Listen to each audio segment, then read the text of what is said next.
ಆಯಾಶ್ art gallery and museum ಇವತ್ತು ನಾನು ನಮ್ಮ ಗೆಳತಿಯರ ಜೊತೆಗೆ ಇಲ್ಲಿ ಭೇಟಿ ಮಾಡಿದ್ದೀನಿ.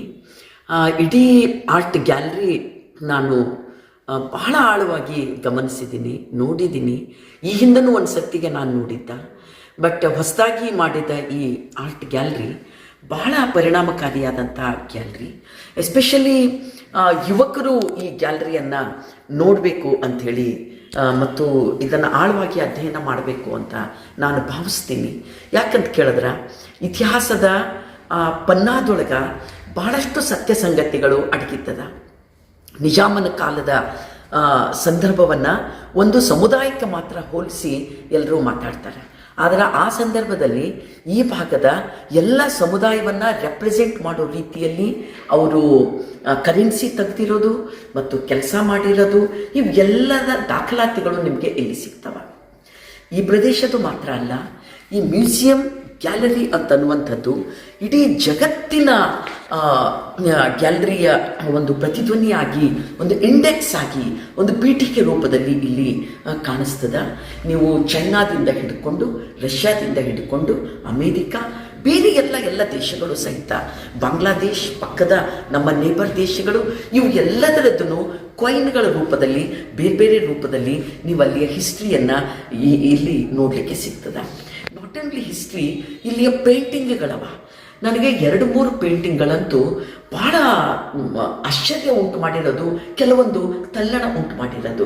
ಎಸ್ಪೆಷಲಿ ಕೆಳಗಡೆ ಎತ್ತಿನ ಬಂಡಿ ಹೋಗುವಂಥ ಮತ್ತು ಮೇಲ್ಗಡೆ ಇಲ್ಲೆಲ್ಲೂ ಇರಬೇಕು, ಮೇಲ್ಗಡೆ ವಿಮಾನದ ಮೇಲೆ ಮಕ್ಕಳೆಲ್ಲ ಕೂತ್ಕೊಂಡು ಹೋಗುವಂಥದ್ದು. ಸಾಮಾನ್ಯವಾಗಿ ವಿಮಾನ ಅಂತ ಹೇಳಿದ್ರೆ ಅತ್ಯಂತ ಶ್ರೀಮಂತ ಜನರ ಅವರಿಗೆ ಇಟ್ಕುವಂಥದ್ದು ಅದು ಅಂತ. ಬಟ್ ಅದಕ್ಕೂ ಪೂರ್ವದಲ್ಲಿ ಅದೇನು ಬಹಳ ಅಲ್ಲ, ಒಂದು ಕಡೆಯಿಂದ ಮತ್ತೊಂದು ಕಡೆ ನಾವು ಬಸ್ಗಳಲ್ಲಿ ಹೆಂಗೆ ಓಡಾಡ್ತೀವಿ, ವಿಮಾನಗಳಲ್ಲಿ ಓಡಾಡುವಂಥ ದೇಶಗಳು ಅವ ಅಂತ ಹೇಳೋಕ್ಕೂ ಮೊದಲು ಅಯಾಜುದ್ದೀನ್ ಪಟೇಲ್ ಅವರು ನೋಡ್ರಿ ಈ ಪೇಂಟಿಂಗನ್ನು ಮಾಡಿರೋಂಥದ್ದು. ನಂಗೆ ನಿಜವಾಗ್ಲೂ ಭಾಳ ಆಶ್ಚರ್ಯ ಇರೋದು ನೋಡ್ರಿ, ಇಲ್ಲಿ ಎತ್ತಿನ ಬಂಡಿಗಳು ನಮ್ಮಲ್ಲಿದ್ದು, ಎತ್ತಿನ ಗಾಡಿ, ಮೇಲ್ಗಡೆನೆ ವಿಮಾನ ಹೋಗ್ತದ. ಆರಾಮಾಗಿ ನಮ್ಮ ಟ್ರೈನ್ ಮೇಲೆ ಕೂತಂಗ ನಮ್ಮ ಪ್ರವಾಸಿಗರು ಕೂಡ್ತಾರೆ.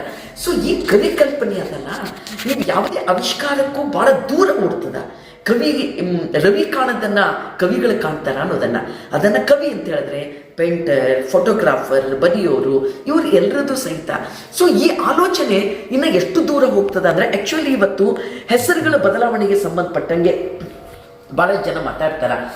ತಾಜ್ ಮಹಲ್, ಆಗ್ರಾದಲ್ಲಿರುವಂಥ ತಾಜ್ ಮಹಲ್ ಸಂಬಂಧಪಟ್ಟಂಗೆ ಕವಿಗಳು, ಪೇಂಟರ್, ನಮ್ಮ ಆಯೋಜಿತನವರು ಅಲ್ಲಿ ಬಂದಿರೋದಂತೂ ದೊಡ್ಡ ಇತಿಹಾಸವನ್ನು ನಿಮಗೆ ತೋರಿಸಿಕೊಡ್ತದೆ. ಅದು ಆ್ಯಕ್ಚುಲಿ ಆ ಸಂದರ್ಭದಲ್ಲಿ 1631 ಆ್ಯಕ್ಚುಲಿ ಇಲ್ಲಿಂದ ಎಷ್ಟು ದೂರ ಆಗ್ತದೆ ಅನ್ನೋದನ್ನು ಇಲ್ಲೊಂದು ಕಲ್ಲು ಅದ, ದಟ್ಸ್ ಡಿಫ್ರೆಂಟ್.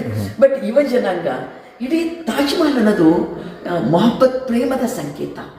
ಪ್ರೇಮ ಅಂತ ಅನ್ನೋದು ಜಗತ್ತಿಗೆ ಯಾವ ಸಮುದಾಯ, ಯಾವ ಜಾತಿ, ಯಾರಿಗೂ ಸೇರಿದ್ದಲ್ಲ. ಪ್ರೇಮ ಅನ್ನೋದು ಎಲ್ಲರಿಗೂ ಸೇರಿರುವಂಥದ್ದು. ಒಂದು ಹೆಸರು ಬದಲಾವಣೆ ಮಾಡೋ ಮೂಲಕ ಮೊಹಬ್ಬತ್ತನ್ನು, ಪ್ರೇಮವನ್ನು ಬದಲಾವಣೆ ಮಾಡ್ಲಿಕ್ಕಾಗ್ತದ? ನೋ, ಸಾಧ್ಯ ಇಲ್ಲ. ನೀವು ಯಾವ ಕಡೆ ಚಕ್ರ ತಿರುಗಿಸ್ಬೇಕಂತಿದ್ದೀವಿ, ಏನನ್ನೇ ನೀವು ಡಿಸ್ಟರ್ಬ್ ಮಾಡ್ಬೇಕಂತಿದ್ದೀವಿ, ಪಾರಿವಾಳಗಳು ಎಲ್ಲೇ ಹಾರು ಹೋಗ್ತಾ ಇದ್ದಾವ, ಅಲ್ಲಿ ಪೊಲೀಸ್ ಪಾರೆ ಸರ್ವಾಧಿಕಾರದ ಮೂಲಕ ಈ ಜಗತ್ತಿನ ಮೂಲ ಇರುವಂತಹ ಪ್ರೇಮವನ್ನು ನಿಮಗೆ ಅಲಗಾಡಿಸ್ಲಿಕ್ಕೆ ಸಾಧ್ಯ ಇಲ್ಲ ಅಂತ ಅನ್ನೋದನ್ನು ಅಯೋಧ್ಯದೀನ್ ಪಟೇಲ್ರು ಹೇಳಿದ್ದದ. ಆ್ಯಕ್ಚುಲಿ ಇಲ್ಲಿ ಇನ್ನೊಂದು ಮಹತ್ವದ ದಾಖಲಾತಿಯನ್ನು ನಾನು ನೋಡಿದೆ. ಬಹಳ ಆರಂಭದಿಂದ ಹಳೆಯ ಕಾಲದ ಒರಿಜಿನಲ್ ಅಗ್ರಿಮೆಂಟ್ ಇವುಗಳಿದ್ದಾವೆ, ದಾಖಲಾತಿಗಳಿದ್ದಾವೆ, ಒರಿಜಿನಲ್, ಇವೆಲ್ಲವೂ ಸಹಿತ. ಇದನ್ನು ನೀವು ಇತಿಹಾಸದ ಫಲಕಗಳಲ್ಲಿ ನೀವು ನೋಡಬೇಕು. ಸಾಮಾನ್ಯವಾಗಿ ಇದೆಲ್ಲ ಯಾಕೆ ನೋಡಬೇಕು ಅಂತ ಕೆಲವೊಬ್ಬರಿಗೆ ಬರ್ಬೋದು, ಬಟ್ ಆ ಕಾಲದ, ಆ ಸಂದರ್ಭದ ದಾಖಲಾತಿಗಳಲ್ಲಿ ನಮ್ಮ ಆ ಸಂದರ್ಭದ ಪ್ರಭುತ್ವ ಮತ್ತು ಜನತೆಯ ಬದುಕನ್ನು ರೆಪ್ರೆಸೆಂಟ್ ಮಾಡ್ತದೆ. ಒಂದು ಭಾಷೆ ಅನ್ನೋದನ್ನು, ಒಂದು ದಾಖಲಾತಿ ಅನ್ನೋದನ್ನು, ಒಂದು ಸರ್ಕಾರದ ನಡೆಯನ್ನು ಮತ್ತು ಜನತೆಯ ಬದುಕಿಗೆ ಸಂಬಂಧಪಟ್ಟಂಥ ಅಂಶಗಳನ್ನು, ಅದೆಲ್ಲವೂ ಸಹಿತ ಈ ದಾಖಲಾತಿಗಳು ರೆಪ್ರೆಸೆಂಟ್ ಮಾಡ್ತವೆ. ಸೊ ಇದರ ಜೊತೆಗೇ ನಾವು ಇನ್ನು ಅನೇಕ ಅಂಶಗಳು, ಈ ಕಾಯಿನ್ಸ್ಗಳೆಲ್ಲ ನಾವು ನೋಡಿದ್ದೀವಿ. ಸಾಮಾನ್ಯವಾಗಿ ರುಪೀಸ್ಗಳು, ಇವುಗಳೆಲ್ಲ ಒಂದು ಸೀರೀಸಲ್ಲಿ ಬರುವಂಥದ್ದು ಮತ್ತು ಯಾವ್ಯಾವ ದೇಶದ್ದು ಏನು ಅಂತ ಅನ್ನೋದನ್ನೆಲ್ಲ. ಆ್ಯಕ್ಚುಲಿ ರೀಸೆಂಟಾಗಿ ರಷ್ಯಾದ ಪ್ರತಿನಿಧಿಗಳು, ರಷ್ಯಾದ ಕಲಾವಿದರು ಇಲ್ಲಿ ವಿಸಿಟ್ ಮಾಡಿರೋದನ್ನು ನಾವು ನೋಡಿದ್ದೀವಿ. ಅವರು ತಮ್ಮ ದೇಶಕ್ಕೆ ಸಂಬಂಧಪಟ್ಟಂತಹ ಇವುಗಳನ್ನೆಲ್ಲ ಕೊಟ್ಟು ತಮ್ಮ ಅಭಿಮಾನವನ್ನು ವ್ಯಕ್ತ ಮಾಡಿದ್ದಾರೆ. ನಮ್ಮ ಅಪೇಕ್ಷೆಯಾದ ಆಯೋಜಿದ್ದೀನ್ ಪಟೇಲ್ ಅವರ ಈ ಸಂಗ್ರಹ, ಅವರ ಪೇಂಟಿಂಗು, ಅವರ ಇತಿಹಾಸದ ಪ್ರಜ್ಞೆ ಮತ್ತು ಬಹುಸಾಂಸ್ಕೃತಿಕ ಪರಂಪರೆಯೊಂದಿಗೆ ಬೆಸೆಯುವಂಥ ಈ ಪ್ರಜ್ಞೆ ನಮ್ಮ ನಿಜಾಮಿ ಮೂಲ ಗುಣ ಅದು.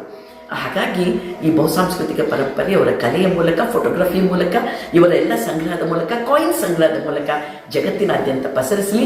ಸುಮಾರು 40ಕ್ಕೂ ಹೆಚ್ಚು ಕಂಟ್ರಿಗಳಿಗೆ ಅವರು ಪುರಸ್ಕಾರಕ್ಕೆ ಯೋಗ್ಯರಾಗಿದ್ದಾರೆ. ಜಗತ್ತಿನ ಎಲ್ಲ ದೇಶಗಳಿಗೆ ಪುರಸ್ಕಾರಕ್ಕೆ ನಮ್ಮ ಸಹೋದರ ಆಯೋಜಿದ್ದೀನ್ ಪಟೇಲರು ಯೋಗ್ಯರಾಗಬೇಕು ಅಂತನೋ ಮೂಲಕ ಮತ್ತೊಮ್ಮೆ ನಾನು ನನ್ನ ಮನದಾಳದ ಅಭಿನಂದನೆಗಳನ್ನು ಈ ಮ್ಯೂಸಿಯಂಗೂ ನಮ್ಮ ಸಹೋದರ ಆಯೋಜಿದ್ದೀನ್ ಪಟೇಲ್ ಅವರಿಗೂ ನಾನು ಸಲ್ಲಿಸಲಿಕ್ಕೆ ಇಷ್ಟಪಡ್ತೇನೆ. ನಮಸ್ಕಾರ.